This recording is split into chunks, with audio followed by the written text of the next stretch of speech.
ഞാൻ നിർത്താൻ പറ്റാത്തൊരു സാഹചര്യങ്ങളിലേക്ക് വരുന്നു. ഒന്നെങ്കിൽ കുപ്പി തീരണം, പിന്നെ വയറ് നിറയണം. അപ്പം എന്നാൽ ബാക്കി 80% ആൾക്കാർ നിയന്ത്രിച്ച് ലഹരി ഉപയോഗിക്കുന്നവരാണ് മരണം വരെ. എന്നാൽ 20% രോഗികളായി കഴിയുമ്പോൾ അതിന് ചികിത്സ വേണം. അപ്പോൾ പ്രധാനമായിട്ടുള്ള ബോധവൽക്കരണ ക്ലാസ്സുകളാണ് നമ്മളിവിടെ നൽകുന്നത്. ലോകത്ത് ഇന്ന് വരെ മരുന്ന് കണ്ടുപിടിക്കാത്തൊരു രോഗമാണ് ലഹരിയാസക്ത രോഗം. അച്ഛൻ കുറച്ച് മുമ്പ് പറഞ്ഞ പോലെ ഇതൊരു പുരോഗമന രോഗമായതുകൊണ്ട് തന്നെ വർഷത്തിൽ ഉള്ളത് മാസങ്ങളിലാവുന്നു, ആഴ്ചകളിലാവുന്നു. പിന്നെ എപ്പോൾ ഉറങ്ങി എഴുന്നേൽക്കുന്നു അപ്പം മദ്യം വേണമെന്ന് വരും. ഇപ്പം രാവിലെ കട്ടൻ കാപ്പിയിൽ ഒരു മദ്യം മതി, ഇല്ലെങ്കിൽ ഉറങ്ങി എഴുന്നേറ്റ് രാവിലെ 3:30-ക്കാണെങ്കിൽ ആ സമയത്ത് മദ്യം വേണം. അപ്പം ഇത് കൂടി വരികയും ഇടവേളകൾ കുറഞ്ഞു വരികയും ചെയ്യും. അപ്പം അതിൽ നിന്ന് മനസ്സിലാക്കേണ്ടത് പാല് തിളച്ച് വരുമ്പോൾ ഒരു പാട വരുന്നത് പോലെ ടെട്രാ ഹൈഡ്രോ ഐസോക്വിനോൺ എന്നാണ് അത് പറയുന്നത്. തലച്ചോറ് രൂപപ്പെട്ട് കഴിയുമ്പോൾ അത് മരണം വരെ പോകുന്നില്ല. നിങ്ങൾ കേട്ടിട്ടുണ്ട്, once an alcohol is always an alcohol. ഒരിക്കൽ രോഗിയാണെങ്കിൽ ആജീവനാന്തം മരണം വരെ അത് വിട്ടു പോകുന്നില്ല എന്ന് തിരിച്ചറിയണം. അപ്പോൾ പ്രധാനമായിട്ടും ഞങ്ങൾ ഇവരെ പഠിപ്പിച്ചു കൊടുക്കുന്നതും മദ്യപിക്കുന്ന സ്ഥലത്ത് പോവുകയോ ഇരിക്കുകയോ നിൽക്കുകയോ ചെയ്യും. പക്ഷേ ഇവരുടെ ഉള്ളിൽ ആഗ്രഹം നിർത്തണമെന്ന് തന്നെയാണ്. എപ്പോഴും ഇവർ പറയുന്നത് 100% ആത്മാർത്ഥമായിട്ടാണ് പറയുന്നത്. എന്നാൽ ചില സ്ഥലത്ത് പോയി ഇരിക്കുമ്പോൾ മദ്യം വിളമ്പുമ്പോൾ തലച്ചോറിലെ ടെട്രോ ഹൈഡ്രോ ഐസോക്വിനോൺ കുടിക്കാൻ തുടങ്ങും. തലച്ചോറിൽ കുടി ആരംഭിച്ചു കഴിഞ്ഞാൽ 3 ആഴ്ചയ്ക്കുള്ളിലേ അവർ കൈകൊണ്ടെടുത്ത് കുടിക്കത്തുള്ളൂ. ഇതിനെയാണ് ഡ്രൈ ഡ്രം സിംറ്റം എന്ന് പറയുന്നത്.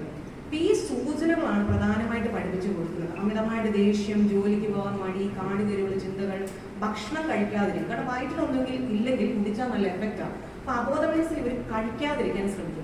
ഇങ്ങനെയുള്ള സൂചനകൾ കാണിക്കുമ്പോൾ ഇപ്പോൾ മദ്യപിക്കും എന്നാണ് അർത്ഥം. അപ്പൊ പ്രധാനമായി സൂചനകളാണ് പഠിപ്പിച്ചു കൊടുക്കുന്നത്. മാത്രമല്ല ഞാൻ പറഞ്ഞത് ഇഞ്ചക്ഷനോ ഗുളികയോ ഒന്നുമില്ല. നിങ്ങൾ കേട്ടിട്ടുണ്ട് ചില അവേർഷൻ ടെക്നിക്ക്, അതായത് ആന്റബീസ് പോലെ ചില ഗുളികകൾ കലക്കി കൊടുക്കും. ഇവരറിയാതെ കഞ്ഞിയിലോ പാലിലോ ഒക്കെ. പക്ഷെ ഛർദ്ദിച്ച് വിരക്തി തോന്നും.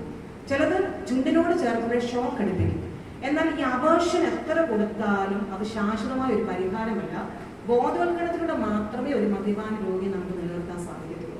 അപ്പൊ അതിനുള്ള ക്ലാസ്സും ട്രെയിനിങ്ങുമാണ് കൊടുക്കുന്നത്. അച്ഛൻ പ്രത്യേകം പറഞ്ഞത് ഒരു കുടുംബ രോഗമാണ്. മദ്യപിച്ച ഭർത്താവിനെ കഴിഞ്ഞും ഒരു ഭ്രാന്തിയെ പോലെ പ്രതികരിക്കുന്നതും ആ ദേഷ്യം പാത്രങ്ങളോടും കുഞ്ഞുങ്ങളോടും കാണിക്കുന്നത് ഭാര്യയാണ്. അപ്പൊ അവൻ കുടിച്ച് രോഗിയാണ്, അവൾ കുടിക്കാതെ രോഗി, കുഞ്ഞുങ്ങളും രോഗികളാണ്. അപ്പൊ ഇതൊരു 8 കാലുകളെ പോലെ കെട്ട് പണഞ്ഞു കിടക്കുന്ന ഒരു കുടുംബ രോഗമാണെന്ന് നമ്മൾ തിരിച്ചറിയണം. മാത്രമല്ല പ്രധാനമായി ആളുകൾ നിലനിൽക്കുന്നത് ആൽക്കഹോളിക് അനോണിമസ് എന്ന് പറയുന്നത് മദ്യപാനം നിർത്തിയോളം ഒരു കൂട്ടായ്മയുണ്ട്. 1935 ആരംഭിച്ചതാണ്. എല്ലാ ദിവസവും 6:30 ആൾക്ക് ട്രെയിനിങ് ഇവിടെ കൊടുക്കുന്നുണ്ട്. ആഴ്ചയിൽ എല്ലാ ഞായറാഴ്ച 4:00 ഇവിടെ മീറ്റിംഗ് ഉണ്ട്. അതായത് മദ്യപാനം നിർത്തിയവർ ഇവിടുന്ന് പോയിട്ടുള്ളവരും ഇതിൽ പരിസരത്ത് താമസിക്കുന്നവർ ഇസ്ലാം, ഹിന്ദു, ക്രിസ്ത്യൻ, ഏത് മതത്തിലും ജാതിയിൽപ്പെട്ടവരും. കാരണം അവർ ഈ മീറ്റിങ്ങിൽ വന്ന് പങ്കെടുക്കും. അവർ നിന്ന് അവരുടെ ജീവിതം, ഇപ്പൊ നിങ്ങൾ കേട്ടതെല്ലാം സാക്ഷ്യങ്ങളാണ്. മദ്യപിച്ചപ്പോൾ അതിൽ ലഹരി ഉപയോഗിച്ചപ്പോൾ അവസ്ഥ, ഉപയോഗിക്കാത്തപ്പോൾ കഴിഞ്ഞ ഒരാഴ്ച ജീവിതത്തിൽ ഇത് നടന്നു. ഇങ്ങനെ അവർ ജീവിതം പങ്കുവെക്കുന്ന വഴി തലച്ചോറിനെ ഓർമ്മപ്പെടുത്തുകയാണ് ഞാൻ രോഗിയാണ്. അപ്പൊ സ്വയം തലച്ചോറിനെ ഞാൻ രോഗിയാണെന്ന് ഓർമ്മപ്പെടുത്താൻ വേണ്ടിയാണ് ഇവർ നിന്ന് സാക്ഷ്യം പറയുന്നത്. അപ്പൊ മുടങ്ങാതെ ഇവർ കൊണ്ടുപോകുന്ന ഇഞ്ചക്ഷൻ തന്നെയാണ് ആൽക്കഹോളിക് അനോണിമസ്, മദ്യപാന രോഗികളുടെ രഹസ്യ സ്വഭാവം സൂക്ഷിക്കുന്ന സംഘടന. പുറത്തുനിന്ന് ആർക്കും അതിനകത്ത് കയറാൻ സാധിക്കത്തില്ല. എന്നാൽ ഇത് നിർത്താൻ ആഗ്രഹിക്കുന്ന ആർക്കും ഈ സംഘടനയിൽ വരാം. അപ്പൊ ആഴ്ചയിൽ ഒരിക്കൽ ആ മീറ്റിങ്ങും. മാത്രമല്ല ഇവരെ നിങ്ങൾ ശ്രദ്ധിച്ചു കാണും, ഞാൻ മദ്യപിച്ചിട്ടില്ല, ലഹരി ഉപയോഗിച്ചിട്ട് ഇത്ര ദിവസമായെന്ന് അവർ പറഞ്ഞു. അപ്പൊ 1 day at a time എന്നാണ് നമ്മൾ പഠിപ്പിക്കുന്നത്. ഒരിക്കലും കുടിക്കത്തില്ലെന്ന് പറയാൻ പറ്റത്തില്ല. നിങ്ങൾക്ക് എന്റെ വലത് കൈ ഒടിഞ്ഞാൽ ഞാൻ ആശുപത്രി പോകും, സ്റ്റീൽ റോഡ് ഓപ്പറേഷൻ ചെയ്യും. പക്ഷെ മുറിഞ്ഞു പോയി എന്ത് ചെയ്യും? മുട്ടിന് താഴോട്ട് എന്റെ വലത് കൈ മുറിഞ്ഞാൽ ഞാൻ അതിനെ അംഗീകരിച്ചേ പറ്റും. അതുകൊണ്ട് ഇവരുടെ തലച്ചോറിലുള്ള രോഗത്തിന് ഇവർ അംഗീകരിച്ചേ പറ്റും. അതുകൊണ്ട് ഇന്നത്തെ 24 മണിക്കൂർ കുടിക്കത്തില്ലെന്ന് മാത്രമേ ഇവർക്ക് പറയാൻ സാധിക്കത്തുള്ളൂ. ഏതിന സിന്തറ്റിക് ഡ്രഗ്, മറ്റ് MDMA പോലെ ഡ്രഗുകളൊക്കെ ഉണ്ട്. ഏത് ഡ്രഗ് ആണെങ്കിലും 1 day at a time. ആര് വിളിച്ചാലും ഞങ്ങൾ ഇവരെ ട്രെയിൻ ചെയ്യുന്നത് നിർത്തിയെന്നല്ല, ഇന്ന് വേണ്ടടാ ഞാൻ വേറൊരു ദിവസം വരാം, നാളെ വിളിക്കുമ്പോൾ പറയാം ഞാൻ അവിടെ പോയിന്നില്ല. അങ്ങനെ 7 ദിവസം കൂടുമ്പോൾ ഇവിടെ ഒരു മീറ്റിങ്ങിന് അവർ എത്തുന്നു. ഇവിടുന്ന് പോയാലും 204 രാജ്യങ്ങളിൽ ഈ മീറ്റിംഗ് ഉണ്ട്. പോകുന്ന സ്ഥലവുമായിട്ട് അത് ബന്ധിപ്പിച്ച് വിടും. ഞാൻ പറഞ്ഞു വന്നത് 360 ദിവസം ലഹരി ഉപേക്ഷിച്ച് കഴിയുമ്പോൾ ഇവർക്ക് നമ്മൾ അവാർഡ് കൊടുത്ത് നമ്മൾ ഇവരെ ആദരിക്കും. 1ാം പിറന്നാൾ, സുബോധത്തോടെയുള്ള 2ാം പിറന്നാൾ, 3ാം പിറന്നാൾ.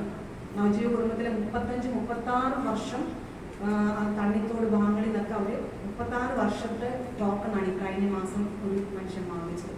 എന്ന് ഞാൻ പറഞ്ഞു വന്നത് 8 വർഷം നിർത്തിയാലും 10 വർഷം നിർത്തിയാലും നാളെ കുടിക്കത്തില്ലെന്ന് പറയാൻ പറ്റത്തില്ല. വിറയലോടെ നിർത്തിയെങ്കിൽ വിറയലോടെയാണ് തുടങ്ങുന്നത്. എവിടെ നിർത്തുന്നോ അവിടെ നിന്നാണ് തുടങ്ങുന്നത്. ഒരു പ്രോഗ്രസീവ് ഡിസീസാണ് ഇത്. ഇത്രയും പറഞ്ഞത് പെട്ടെന്ന് നിർത്തുകയാണ്, വേറെ ഒന്നും കൊണ്ടല്ല. പലപ്പോഴും നമ്മൾ പറയും ഇവരെ വളർത്തി വിട്ടതിന് കുഴപ്പം അഹങ്കാരമോ ഉത്തരവാദിത്തമില്ലായ്മയാണ്. പക്ഷെ ഇതൊരു രോഗമാണ്. ചേന അരിയുമ്പോൾ ചിലരുടെ കൈ ചൊറിയും, പക്ഷെ ചിലരുടെ കൈ ചൊറിയത്തില്ല. അതുപോലെ ചിലർ കുടിക്കുമ്പോൾ 2 പെഗ് കഴിയുമ്പോൾ കുപ്പി അടയ്ക്കും, അവർ മരണം വരെ അങ്ങനെ നിൽക്കും. പക്ഷെ ചിലർ 1 പെഗ് തൊട്ടാൽ കുപ്പി തീരണം. അവർ 2 പെഗിൽ നിർത്താതെ വിചാരിക്കും, പക്ഷെ തുടങ്ങി അത് നിർത്താൻ സാധിക്കത്തില്ല. അപ്പോൾ ഇത് രോഗമാണെന്ന് മനസ്സിലാക്കി ശുശ്രൂഷിക്കുന്ന ഒരു മനോഭാവത്തോടെ നമ്മൾ അവരെ കാണണം. ഇവിടെ വന്ന പ്രിയപ്പെട്ട എൻ്റെ ഇടവചനങ്ങളും വന്ന കാഴ്ചപ്പാടോടെയല്ല, ഒരു പുതിയ കാഴ്ചപ്പാടോടെ ഇവിടെ നിന്ന് പോവുക. നമ്മുടെ ഇടവകയിലും പരിസരത്തും ഏത് ജാതിയിലും മതത്തിൽപ്പെട്ടവരാണെങ്കിലും അവർ രോഗികളാണെന്ന് മനസ്സിലാക്കി അവർ ശുശ്രൂഷയുടെ ആവശ്യമുണ്ട്. അവർക്ക് ചികിത്സ വേണം. അതിന് ഇടവകയായി ശ്രമിക്കണമെന്ന് പ്രത്യേക അപേക്ഷിക്കുന്നു. എനിക്കൊരു അവസരം തന്ന അശ്വത പ്രത്യേകം നന്ദി അറിയിക്കുന്നു.